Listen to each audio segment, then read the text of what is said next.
Hey, it's Mark here, and welcome to the next edition of the Employee Survival Guide, where I tell you, as always, what your employer does definitely not want you to know about, and a lot more. Hello, everybody, and welcome back to the Real Food Stories podcast. Last week, I posted a podcast about workplace inclusion and menopause and how it is time to start talking about menopause in the workplace, because here's the deal. About half of the workforce is women. And about 47 million women will enter menopause each year. That is 1 in every 5 women in the workforce. Now, out of the 20% of them will have symptoms severe enough to interfere with work and life. This not only affects women on a personal level, but it also becomes a workplace issue. The bottom line is that $1.8 billion, that is billion with a B, is lost every year to work-related absences. So retaining workers and making them feel supported has a huge cost advantage. Not to mention the fact that there is a huge lack of education around menopause itself. Most women I talk to do not know much about menopause. They feel they have to tough it out, and there is not a lot of awareness around nutrition and food options and how to proceed going forward in this new phase of our lives. That is my mission, to educate and guide as many women as I can about all the ins and outs of menopause. But today, I wanted to dig a little deeper on menopause being a workplace issue. Because most of the women I know are getting up every morning and commuting to their jobs, and work is still the biggest part of their day. So I'm bringing in an expert who also happens to be my husband, Mark Carey. Hi, Mark. Hi. Mark has been an employment attorney in his own practice for the past 28 years on the plaintiff side. That is you and me. And he has seen his fair share of discrimination on everything from ageism to gender issues. Mark also has his own very popular podcast, The Employee Survival Guide. Welcome back, Mark. I know you have been on here before in a few different capacities. We did an episode a while back on stress in the workplace. And recently you came on, just as my husband, to talk about educating men on menopause, which I greatly appreciated and was a very popular podcast. But today I wanted to get your perspective on the legal aspects of menopause and then talk about what employers can do to help their female employees who are experiencing this menopause transition. So like I said before, I think this conversation deserves a seat at this podcast table because menopause in our health is such a personal issue, but it is also a workplace issue. And I'm not sure if women feel empowered enough to speak up at work. So why don't we just jump in and start talking about some of the legal stuff and then what workplaces can do to help women going through the menopause transition feel supported. So I'm going to just jump in with the first question. What legal protections, if any, exist for women right now who are experiencing menopause-related challenges at work? Are there anything that protects women in the workplace right now? Thanks, Heath. I'm glad to be back. And yes, there are protections for women. First issue, there are state and federal laws and also city laws. If you live in New York City, you should all remember that there's a New York City code law as well, which I'll talk about in a little bit. But there is the Title VII of the 1964 Civil Rights Act, which protects against sex and gender discrimination, menopause obviously affecting women. And the approach taken by lawyers like myself is to handle it on a gender basis. Because women are treated differently than men, and so you would have that aspect of protection. The other aspect is age, because menopause is affecting women above the age of 40. The Age Discrimination and Employment Act, a federal statute, protects women against age discrimination. And so we use as a tool both Title VII and the the Age Discrimination Act to protect women, or at least try to prosecute these cases against their employers. There's another category having to do with disability, and that's the Americans with Disabilities Act.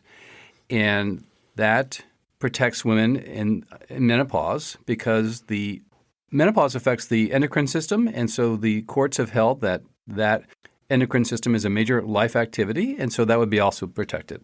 All right, hold on a second. So let's explain this in sort of more layman's terms. I thought that what I read is that under the American with Disabilities Act, that menopause is not protected. That you can't make a claim that I have menopause and therefore I'm being treated wrong at work. Right, that's accurate, but that's also going to be changing because if the American workforce is constituted by at least, I don't know, last I saw 50% or 57% women, and the populations of women at the workplace is ever increasing in the ages of people who are suffering from peri and also from menopause, you're going to have a shift change in the law to protect women, maybe a protected classification, but currently we use these statutes I just mentioned to facilitate protection, but nothing outright in the form of like an ADA disability for menopause. Right. So right now there is no menopause protection under the ADA, but there is protection for gender and age discrimination, correct? Correct. But I'm going to say that if you're going through menopause, you're experiencing a change in your endocrine system. So I would argue if you are an employee suffering from discrimination, that maybe disability for menopause on the endocrine system impairment would be your disability. So the endocrine system is what regulates your hormones in your body. Right. And that's protected under the ADA. Right, because it's a major life activity. What does that mean, major life activity? Think of major life activity as you're able to sleep, eat, eyesight, reproduction, major life activities of your body, your immune system. So can women then request work accommodations for some severe symptoms like severe hot flashes, brain fog, fatigue, anxiety? Can women request those accommodations in their workplace? You can, and you should. The question is becoming aware of them first, and then what to ask for in the form of if you want turn the air conditioning up or fans in the workplace or leave of absences. All these are accommodations to allow you to work in just like everyone else, but without the barrier caused by the alleged disability of menopause. So what happens if a woman feels discriminated against or forced out of their job due to menopause? And maybe the employer is not saying, you're in menopause now, time for you to go, but you are strongly feeling like it's because you are in midlife, menopause. It might be age, it might be just, like the health issues that are surrounding you. My first reaction is, and I say this in my podcast as well, is document what's happening, create your own narrative, put the facts on paper first, figure out what people are saying. Sometimes you'll have situations at work where people make comments or they treat you differently because of your condition or protected status of being gender, age, or disability, all the above. But write out the chronological narrative first. Get your story down about what happened and start to figure out the inferences because you may just misinterpret signs and signals of the office, but maybe you don't. My hunch is that more often than not, the workplace is very cruel. So if you're a self-advocate by yourself first to figure out what's happening, once you get your storyline down and you're feeling discriminated against, you got to think and pause. If you tell your employer you're discriminated against or you think you might be because you tell HR, you're likely going to be out the door soon. And you want to create a severance package situation. You need to contact an employment lawyer as well.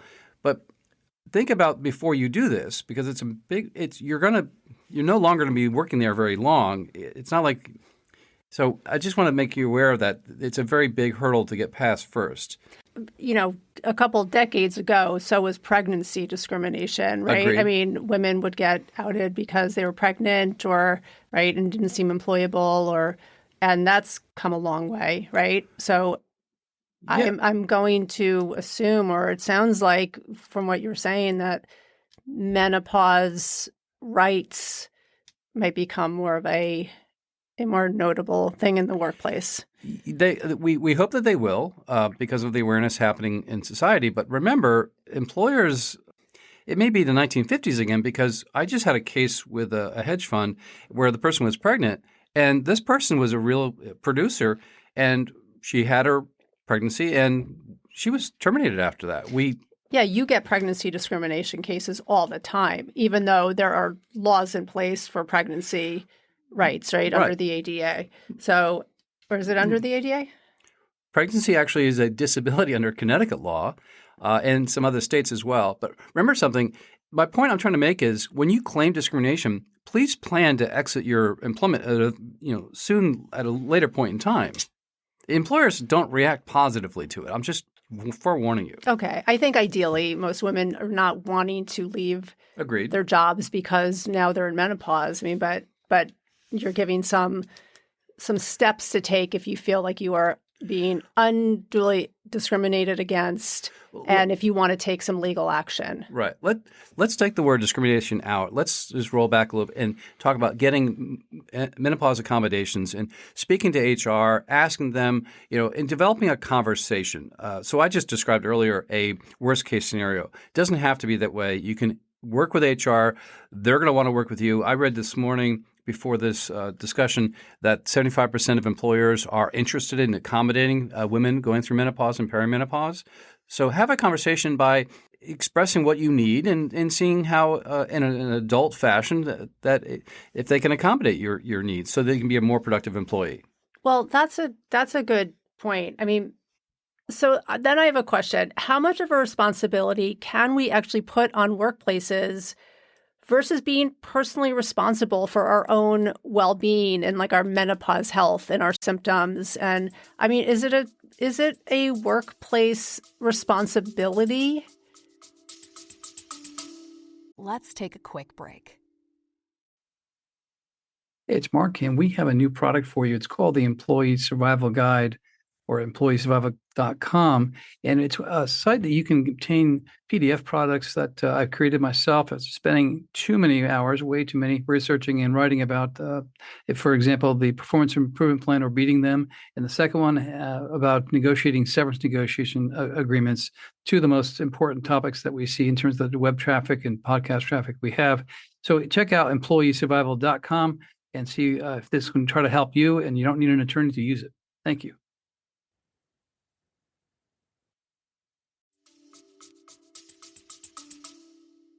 I would argue that it is. You spend 2,000 hours a year, 40-hour work weeks or more working for an employer.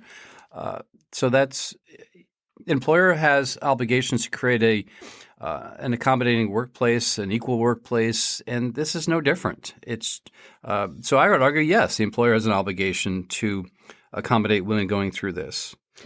And by the way, you're creating workplaces that are nurturing trust between employees and employers. Not having these policies, does nothing for trust. If you go over the top and try to accommodate or produce menopause-friendly workplaces, you're going a long way to increase and better your culture of your office.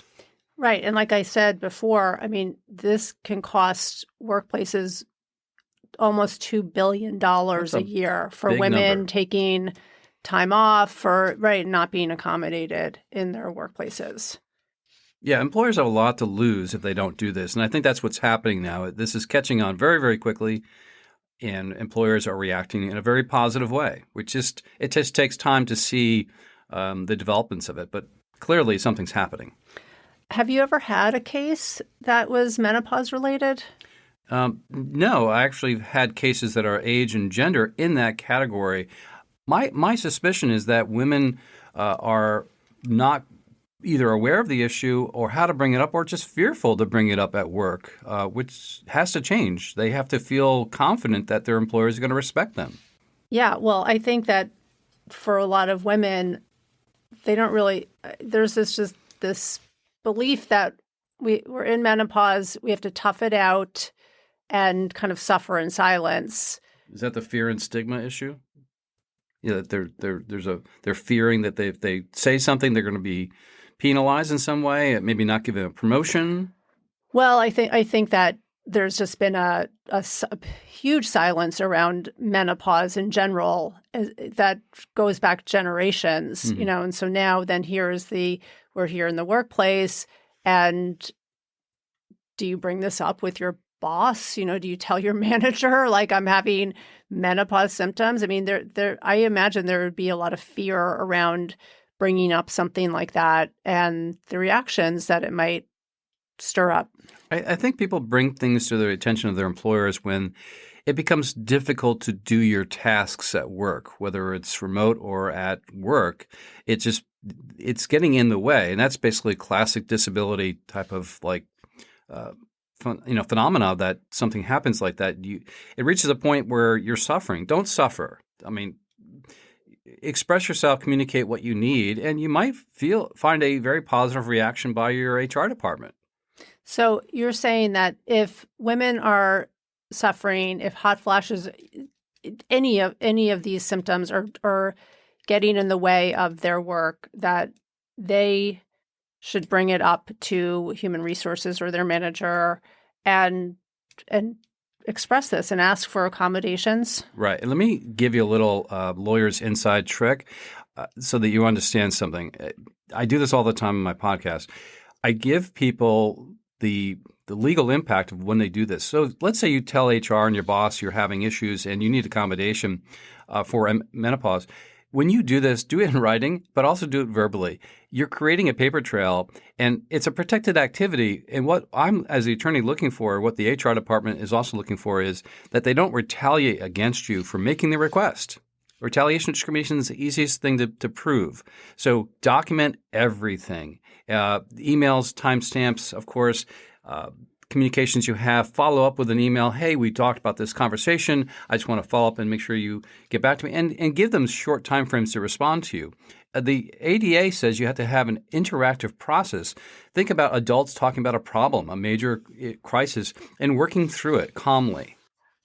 All right. Well, let's talk about something. So this is all the legal jargon, and this can feel overwhelming, I think, to some women, and there's a lot of fear about that these conversations don't go correctly and that there could possibly be some legal action, and that can be very overwhelming. But it's good to know that is an option. Right. Right. And so let's just for a moment imagine that you go to your employer and you say, I am having a problem with this, this, and this, and hot flashes, anxiety, whatever it is, as part of your menopause experience.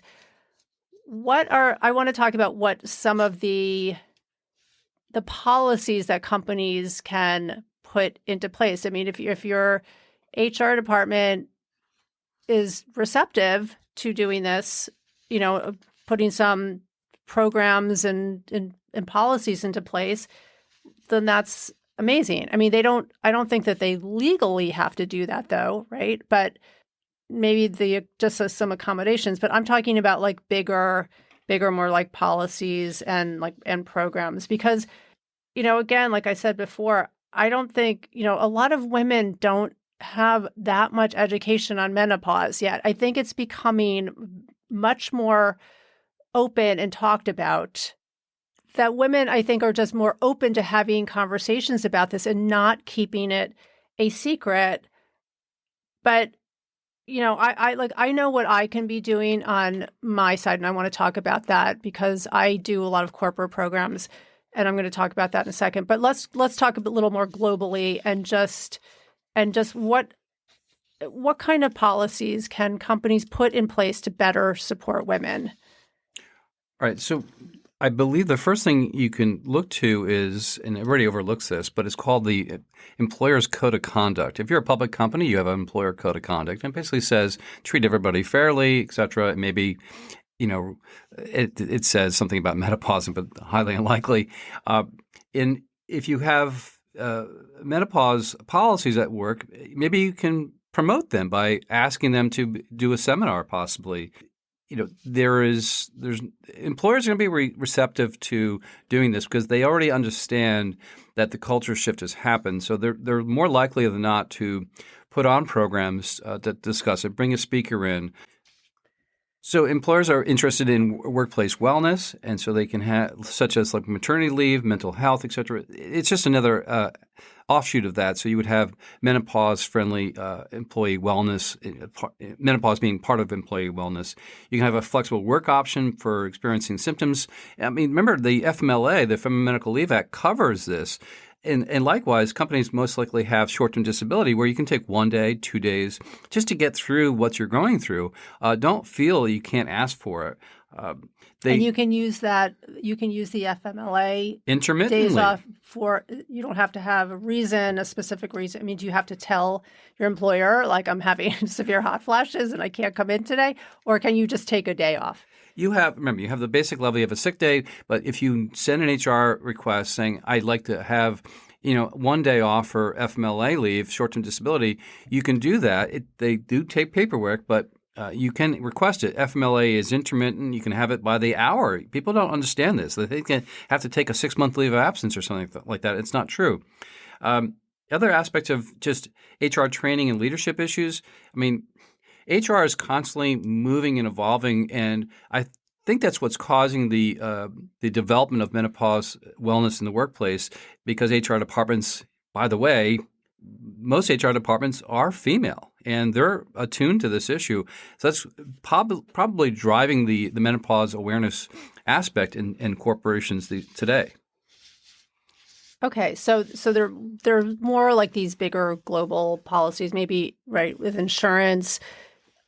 You could get. I mean, I've been hearing about companies partnering up with women's wellness companies to talk about hormones and menopause and things like that. So these are bigger, like just these insurance type of benefits, right? That companies can probably add on.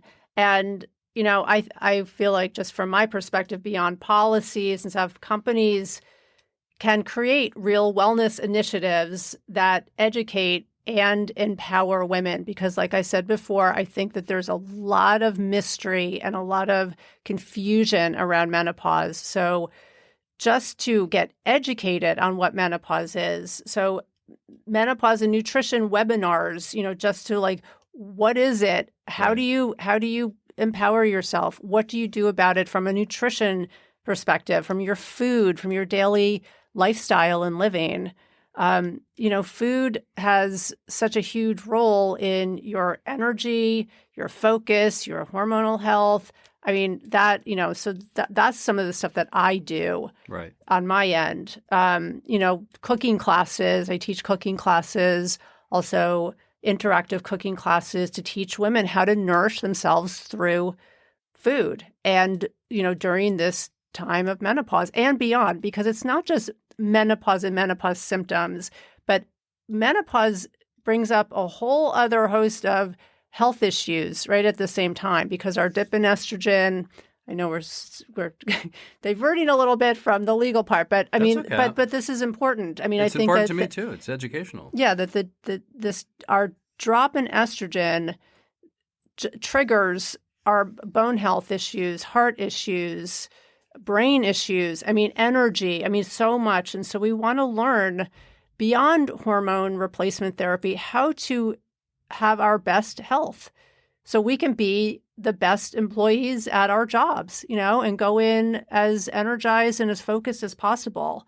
I think there's also a need and for support groups and employee resource groups, for creating spaces where women can get together and talk about this so there is less secrecy and shame around being in menopause because women getting older is not the most there's a lot of stigma around it.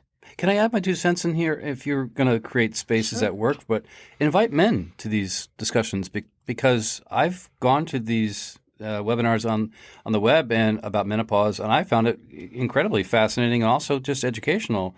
Not because I was just an employment lawyer, but because I was just curious, and it was very informative. I mean, remove a lot of like any type of bias, stigma that I could have had, and I think men should be included in this discussion. It's just not a female issue. It's a whole workforce issue.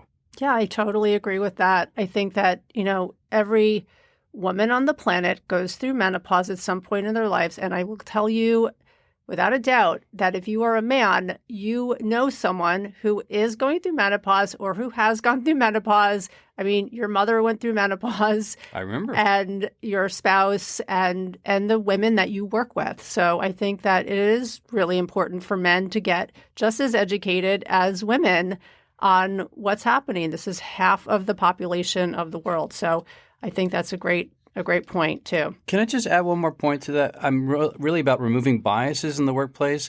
And sorry, but men can be difficult sometimes, and they can be make ill-informed statements about women, and there are cases that do reflect that, where they're asking, another woman in the workplace, what are you going through, menopause or having a hot flash? I mean, it does happen, and it's discrimination. It is discrimination, but you have to understand it does happen, and it's something we need to educate against bias. And you educate, you remove bias, and make people more understanding and more welcoming and receptive to what's going on with half the workplace. I mean, half the workplace. It's incredible. Right. Okay, so I appreciate your insights today. And any final legal takeaways that you want women to know, or you feel like they need to know? Anything that you feel like you kind of left out about what companies should be doing? For women, I want you to be your own self-advocate, but do it on the down low, on your own device. Keep track of what's happening. Create a narrative.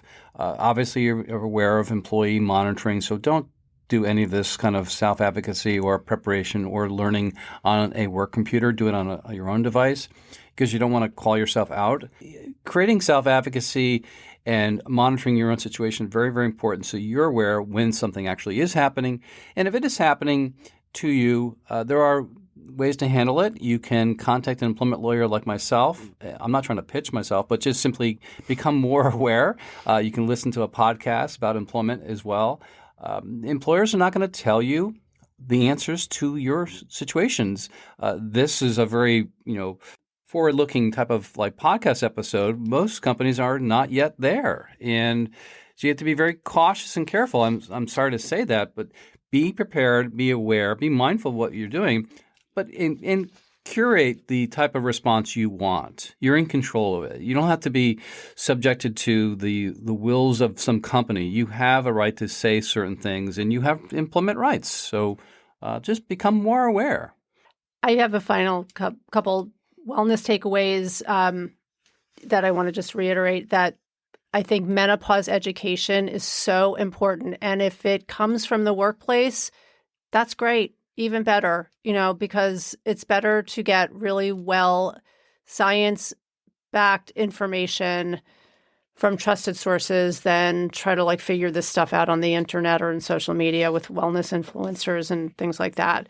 So a couple just calls to action. If you are a woman struggling at work, know your rights and seek out support. If you are an HR leader or a business owner, start taking action to create menopause-inclusive workplaces.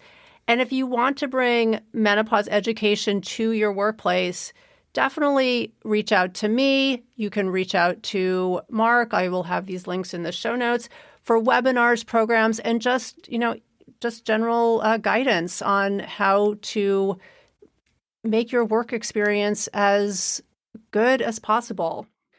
So I think we covered a lot. I think that we covered it all. If anyone has any questions, I'd love to keep this conversation going, and you can always reach out to me.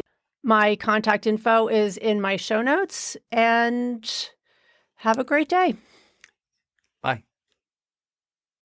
If you like the Employee Survival Guide, I'd really encourage you to leave a review.